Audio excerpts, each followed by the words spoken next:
Hi everybody, here's another video about technology on the homestead. And you're kind of taking a look at my day job here. I do drafting for a living, mechanical engineering design. I work for some architects, a little bit of civil engineering. So basically AutoCAD is my life, and here's a little picture of a portion of my lot actually, right here in the center. My crosshairs are, that's my house. My little back deck is right here. Little front porch.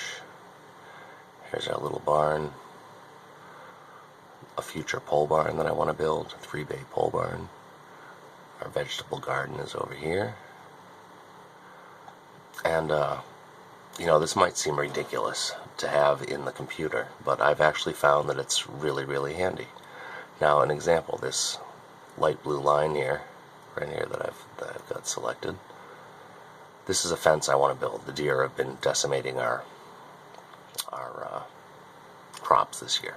So I want to build a fence starting at the corner of my house, up across the hill, around the vegetable garden, across the road, so I'll have to put a gate in here, up this way, and probably originally I'll work it up back to the barn. And that will close off my entire yard, except for this little chunk, which is the only place that the deer could actually get into the back. So that will protect my raspberries up here, and my blueberries over here, and I have some other fruit stuff going over here, and this is my orchard. So I'm able to take a look at this, and what's great having it in AutoCAD, and you can use SketchUp or a pencil if you want, is now that I have this selected, I can look at it, and it tells me right over here that the length is 534 feet. So I know I need about 500 feet of fencing. So if I want to use T-posts at 10 feet apart, I can, divide by 10, get 50 posts. So I know I need about, 50 posts, let's say 3 strands of electric. So that'll be 1,500 feet, more or less. I have, like I said, 50 posts, so that means I need 150 insulators, and I can really quickly just kind of come up with a really nice estimate of what I need for parts. Alright, now here, I just did a video the other day about spreading my wood chips. I spread them between my garden, which is here.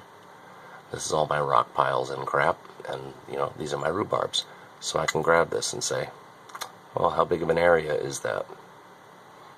And it just so happens it's 214 square feet. Okay? My next wood chip project is the red raspberries, which we have over here. And I'm just going to draw, a general box around them. I just want to have wood chips around them so I don't have to mow in there. And maybe stretch it out, whatever. But I select this, and how big is it? Well, it's 248 square feet. So I know more or less I'm going to use just a tiny bit more wood chips on the raspberries than I did in the path beside my garden and in my rhubarb. Now again, this is not something everybody's going to have on their computer by any means. You can use SketchUp, you can use a pencil, but if you start kind of drawing a map, it's actually, I've been finding it to be exceptionally helpful. And here's my little orchard. This is the terrace I've been building. It's here. And here's the road back to my camp. This is where the pine tree's laying across the camp road, for example, which is kind of neat that I can show you this. Or actually it's over here on this leg. But right here, that's the log across the road. And it's, my camp is way down here at the back of my lot. Well, it's not even at the back of my lot. And here's a little stream that runs across. Here's the tip of my neighbor's property where it comes in. It's just, it's just so handy. And you can do this on just a sketch, as long as you can find a big piece of paper. And I've gone so far now, I'm collecting maple syrup. So I'm labeling all of my trees. I got a couple of elms over here that are in desperate need of being cut down, actually. You can see my maples. I have a lilac, chokecherry. We have some of our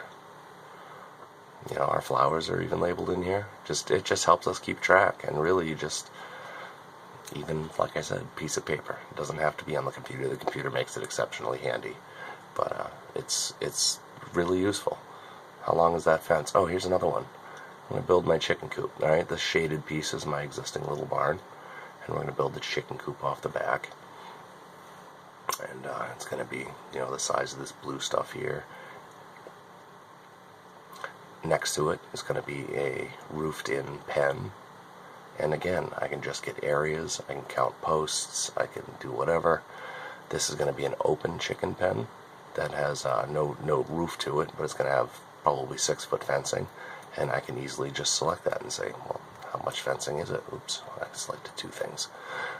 You know, and again, it just gives me a length of about 90 feet of fencing. So don't shy away from technology. It can be your friend, and just give this kind of stuff a shot. Play with Google SketchUp. You can draw stuff just like this, I'm sure. You could actually do 3D and have fancy trees and draw your hills if you want to, and so forth. But here's a little look at my funky little lot. Another thing, how long is my driveway? Let's say I wanted to run a wire from the corner of my house over here down to my driveway to run a lantern all the way to the end. I mean, I can actually check that now. It's not too big of a deal, you know. I just come in here and I'll do a measurement from here to I don't know, we'll just say here for random, and there you go. It's about 170 feet to the road from that spot. So if I wanted to put lanterns in, I could tell an electrician, yeah, it's about 170 feet of trenching. So I don't know, it's kind of interesting stuff. Again, I really would love to hear how you guys use technology.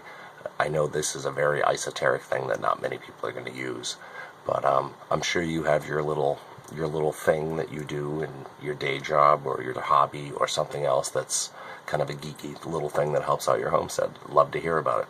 So thanks for watching, and check back soon.